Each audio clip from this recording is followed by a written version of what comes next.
দয়া করে পুরো ভিডিওটা দেখবেন। আমি জানি সবার হাতে টাইম খুবই কম। এই মুহূর্তে একটি পেয়ারার বাগান দেখাচ্ছি।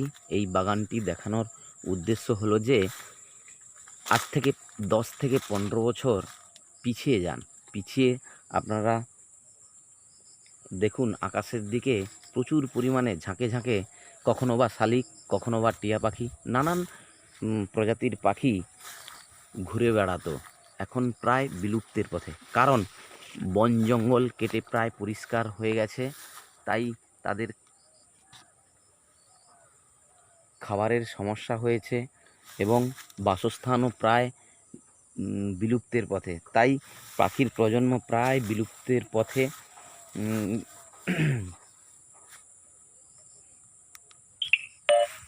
যারা যারা এই ভিডিওটি দেখছেন তাদেরকে প্রত্যেকেই বলবো, আপনাদের বাড়ির আনাচে কানাচে এই দেখছেন পেয়ারা অনেক হয়েই আছে। এখন নভেম্বরে আজকের 16 তারিখ। আনাচে কানাচে প্রচুর পরিমাণে পেয়ারা, আনাচে কানাচে 2-4টি করে ফলের গাছ লাগান, যাতে পশু পাখি খেয়ে এবং বসবাস করে জীবনযাপন কাটাতে পারে। তাহলে আবার পরিবেশ আগের মতন সেই পাখি আকাশে উড়তে দেখা যাবে এবং পরিবেশ সুস্থ এবং স্বাভাবিক হয়ে উঠবে। এই দেখুন, আমি এই ছোট একটি সফেদার গাছ, এই সফেদার গাছে এসে ভিডিও করছি। দেখছেন ছোট ছোট বেশ কিছু সফেদা হয়েছে এবং বহু পেয়ারা আমি দেখেছি। এই যে একটা দেখুন, এই যে একটা বড় পেয়ারা। এখন নভেম্বরের আজকের 16 তারিখ। আজকের কত পেয়ারা হয়েছে এই দেখুন। এইখানে একটা ছোট গাছ রয়েছে, এখানে প্রচুর পরিমাণে ছোট ছোট পেয়ারা ধরেছে, আপনারা দেখতেই পাচ্ছেন।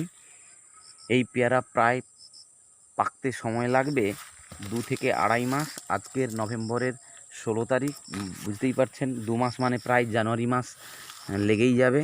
অতএব এসব উন্নত প্রজাতির পেয়ারা তাই সারা বছরই হয়ে থাকে আমাদের বাগানে। সারা বছর পেয়ারা দেখতে পাবেন। এই যে একটা দেখুন, এই যে একটা বড় বড় বাইরের বয়র কুলের গাছ, এই দেখেছেন ছোট ছোট কুল এই সবে মাত্র ধরেছে।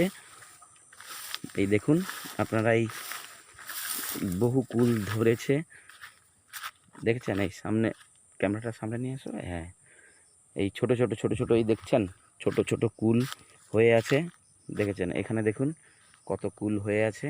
যাই হোক, আপনাদেরকে আমি আবারও বলছি, যাতে পরিবেশ বান্ধব কিছু কাজ করা যায় সেখানে আমাদেরকে সবাইকে করা উচিত।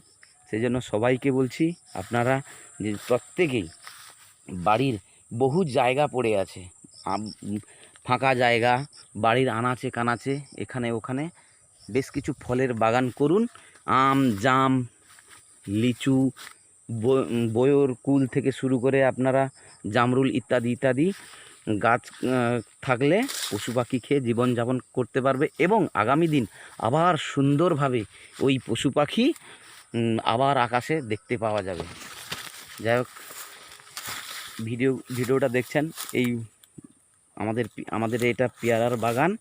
এবং শুধু তাই নয়, পলিউশন থেকে আপনারা একটু দূরে থাকবেন, কারণ পলিউশন খুবই ক্ষতিকারক।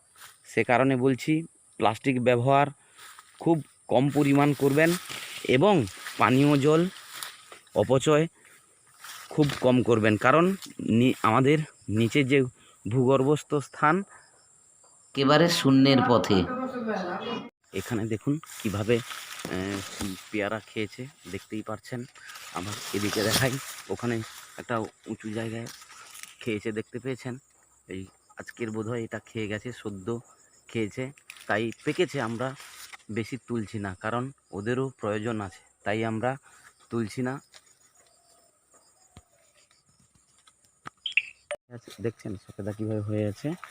এবার আমার বলার, এসব ভিডিও করার এবং বলার উদ্দেশ্য, যাতে পরিবেশ সুস্থ থাকে এবং পাখির প্রজন্ম যেন বেঁচে থাকে, সেই উদ্দেশ্যে আমার বলা।